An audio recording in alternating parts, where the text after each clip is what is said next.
வணக்கம். இன்றைய தினம் பெரியபாளையம் பவானி அம்மன் ஆலயத்தை பற்றி தெரிந்து கொள்ள இருக்கிறோம். சென்னைக்கு அருகிலுள்ள ஆரணி ஆற்றின் கரையோரத்தில் பெரியபாளையம் பவானி அம்மன் ஆலயம் அமைந்துள்ளது. பிரதான தெய்வமான பவானி அம்மனை தரிசிக்க வார இறுதி நாட்களிலும் ஆடி மற்றும் ஆவணி மாதங்களிலும் ஆயிரக்கணக்கான மக்கள் வருகின்றார்கள். நீண்ட காலம் புற்று வடிவில் தன்னை வெளிப்படுத்தி கொள்ளாமல் இருந்த பவானி அம்மன் ஒரு முறை வளையல் வியாபாரி வழியே தன்னை வெளிப்படுத்தி கொண்டாள்.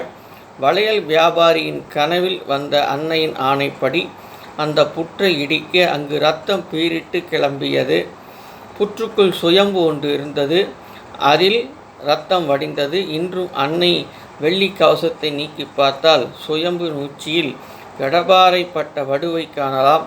மூலஸ்தானத்தில் பவானி அம்மன் மேல் 2 கைகளில் சங்கு சக்கரங்கள் தரித்தும் கீழ் 2 கைகளில் வாள் மற்றும் அமிர்த கலசத்துடன் காட்சியளிக்கிறார். இந்த ஆலயத்திற்கு சென்று தீச்சட்டி எடுத்தலும் வேப்பிலை ஆடை அணிந்தும் கோயிலை வலம் வந்தால் நினைத்தது கைகூடும், காரியங்கள் யாவும் வெற்றியடையும் என்ற நம்பிக்கை உண்டு. நன்றி.